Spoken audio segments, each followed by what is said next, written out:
It was Adolf Hitler who coined a propaganda technique he called the big lie, arguing that people may be more likely to believe colossal untruths because they would not believe that others would have the impudence to distort the truth so infamously.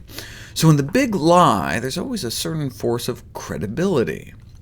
The book Eat Right for Your Type makes the astounding claim that people with different blood types should eat different foods. Type O's are supposed to be like hunter and eat a lot of meat, whereas people with type A blood are supposed to eat less. In one of the world's most prestigious nutrition journals, a systematic review of the evidence supporting blood-type diets was published. They didn't find any. Diets based on the ABO blood group system have been promoted over the past decade, but the evidence to support the effectiveness of such diets had evidently not been previously assessed in the scientific literature. Actually, in the Journal of the Norwegian Medical Association, there were a number of papers that came out of a day-long scientific seminar held by the Norwegian Society for Nutrition. Hard to believe they'd even take the time, but evidently 40,000 copies of the book have been sold in Norway, and so good for them. They sought to determine blood-type diets, visionary science or nonsense, and they concluded nonsense.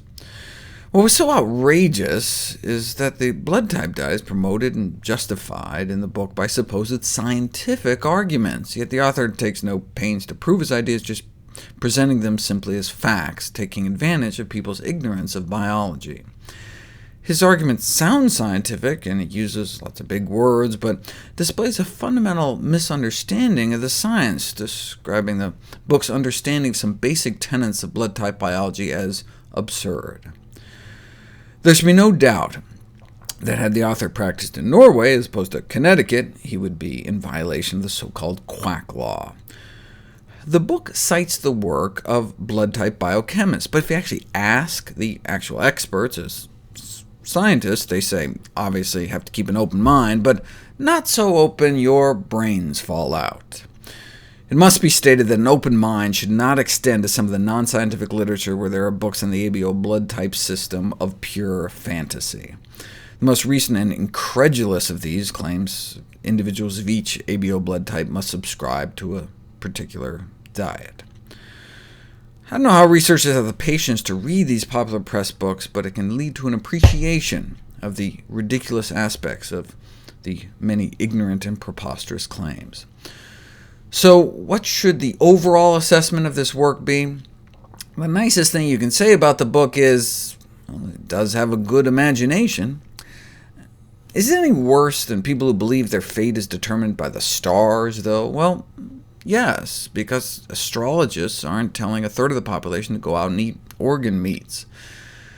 The diet is not as bad as some. Positive results reported by some individuals may well be due to a general improvement in health, in diet and lifestyle, less fat and sugar, more fruits and vegetables, less smoking, more exercise. Look, anything that gets people to eat fewer donuts. Right? But though this may get lost a bit in translation, a professor of laboratory medicine at the Norwegian University of Sciences Analysis concluded that the author's learning must be considered junk and without scientific foundation. What did the new review find? They sifted through over 1,000 papers that might shed some light on the issue, and none of the studies showed an association between blood-type diets and health-related outcomes. They conclude there's currently no evidence that an adherence to blood-type diets will provide health benefits, despite the substantial presence and perseverance of blood-type diets within the health industry. The author responded to the review on his website, saying that there's good science behind the blood-type diet, just like there's good science behind Einstein's mathematical calculations, and that if blood-type diets were just tested in the right way, just like Einstein's E equals mc squared, he would be vindicated. Complaining that you don't see any studies on blood types and nutrition because of little interest and available money. He sold over 7 million books. Why doesn't he fund his own studies? That's what the Atkins Corporation did. And the answer is he has. In 1996, he wrote, "I'm beginning the 8th year of a 10-year trial in reproductive cancers using the blood-type diet. By the time I release the results in another 2 years, I expect to make it scientifically demonstrable that the blood-type diet plays a role in cancer remission." Okay, so that would be 1998, and the results? Still not released 16 years later. clever tactic, though, saying you're just about to publish, banking that no one would actually follow up. So in his sequel, he said he was currently conducting a 12-week randomized double-blind controlled trial implementing the blood type diet to determine its effects on the outcomes of patients with rheumatoid arthritis. That was 10 years ago. As my Norwegian colleagues bemoaned, it is difficult not to perceive the whole thing as a crass fraud.